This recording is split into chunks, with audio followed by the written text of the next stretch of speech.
আবিরের গল্পটা শুরু হয়েছিল এক ছোট গ্রামে, যেখানে একটি ছোট্ট ঘরে তার পরিবার বাস করত। তার বাবা ছিলেন একজন কৃষক আর মা ছিল গৃহিণী। আবির নিজেও খুব সাধারণ ছিল, তবে তার একটা বড় স্বপ্ন ছিল, একদিন সে বড় হবে এবং নিজের পরিবারকে সুখী করবে। সে জানতো তার জীবনের বড় একটি অংশ ভবিষ্যতে তার ভালোবাসার মানুষটি হবে, যে তার সাথে সবকিছু ভাগ করবে। কিন্তু কখনোই সে জানতো না সেই ভালোবাসা একদিন তার জীবনের সবচেয়ে বড় দুঃখের কারণ হবে। আবিরের জীবনে প্রথমবার তিশার আগমন ঘটেছিল স্কুলে। তিশা ছিল তার ক্লাসমেট। সে ছিল অনেক সুন্দর, হাস্যোজ্জ্বল। তার পরিপাটি সাজ, হাসির মতো মুখ এবং অগাধ আত্মবিশ্বাস ছিল। আবির ছিল অনেকটাই অন্তর্মুখী, আর তাকে কেউ খুব একটা চিনত না। তার পুরো পৃথিবী ছিল তারই বই, পড়াশোনা এবং ছোট্ট গ্রাম। একদিন স্কুলের বার্ষিক অনুষ্ঠানে আবির তিশাকে প্রথমবারের মতো দেখেছিল। তিশা ছিল মঞ্চে, আর আবির তার কাছ থেকে চোখ সরাতে পারছিল না। তিশার হাসি যেন হৃদয়ের গভীরে পৌঁছে গিয়েছে।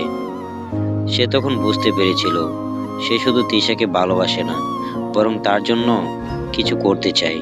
তার জীবনের উদ্দেশ্য যেন বদলে যেতে শুরু করেছিল।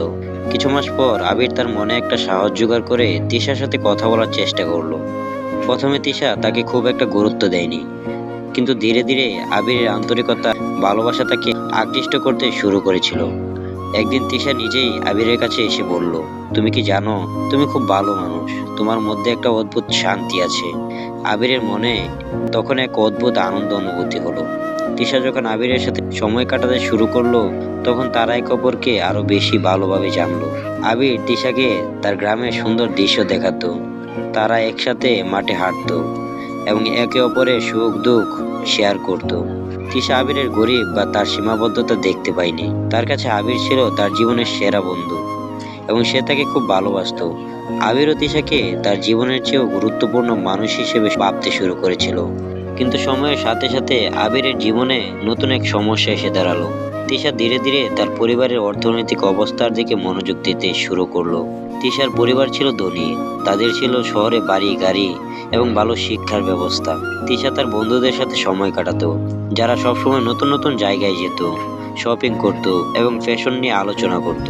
আবির, যার পরিবার ছিল গরিব, কখনোই তারা সেই জীবনযাপন করতে পারতো না। সে বুঝতে পারলো তিশার জীবন তার থেকে অনেক আলাদা। এমনকি তিশাও যখন তার বন্ধুদের সাথে সময় কাটাতো, তখন আবির নিজেকে অনেকটাই একা এবং ছোট মনে করত। তার মনে হতে লাগলো তার এবং তিশার মধ্যে দূরত্ব বাড়ছে। একদিন সে তিশাকে বলল, তুমি আমাকে ছেড়ে শহরে চলে যাবে আমি জানি, তোমার জীবন অনেক বড় আর আমি এত ছোট। তিশা বলল, আবির তুমি ভুল বলছো, আমাদের মধ্যে কোনো দূরত্ব নেই।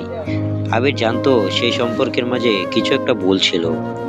তিশা তার জীবনে সবকিছু নিয়ে এগিয়ে যাচ্ছে, আর আবির তার ছোট গ্রামেই আটকে রয়েছে। একদিন তিশা আবিরকে জানালো, আবির আমি এক সপ্তাহের জন্য শহরে যাচ্ছি, আমার পরিবার আমাকে বেড়াতে নিয়ে যাবে। আবির তখন কিছু বলল না, কিন্তু তার মনটা ভারাক্রান্ত হয়ে উঠল।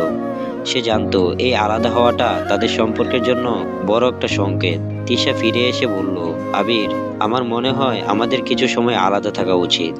আমি বুঝতে পারছি আমি এবং তুমি একে অপরকে ভুল বুঝে ফেলেছি।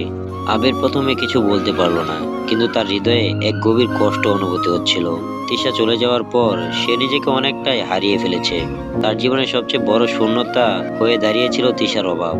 বিচ্ছেদের পর আবিরের দিনগুলো একেবারে অন্ধকার হয়ে গেল। সে প্রতিদিন তৃষার স্মৃতিতে ডুবে থাকতো। তার মনে হতো তৃষার সাথে তার সম্পর্ক যদি আরো কিছু সময় থাকতে পারতো, তবে হয়তো তাদের জীবন অন্যভাবে সাজানো যেত।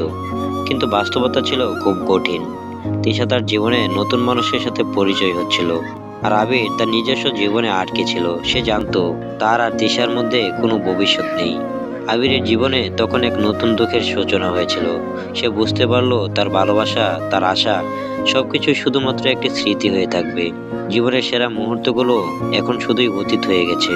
সে জানতো তৃষা তার জীবনে ফিরে আসবে না, কিন্তু তৃষার প্রতি তার ভালোবাসা কখনো মুছে যাবে না। কখনো কখনো জীবন আমাদের যা চায় তা দেয় না। ভালোবাসা থাকা সত্ত্বেও কিছু সম্পর্ক ভেঙে যায়, কারণ আমাদের মাঝে কিছু পার্থক্য থাকে যা কখনো সেতু বন্ধন তৈরি করতে পারে না। তবে সেই বিচ্ছেদের পরও আবিরের জীবনে তিশার স্মৃতি চিরকাল রয়ে যাবে। তার হৃদয়ে তিশার স্থান কখনোই পূর্ণ হয়নি।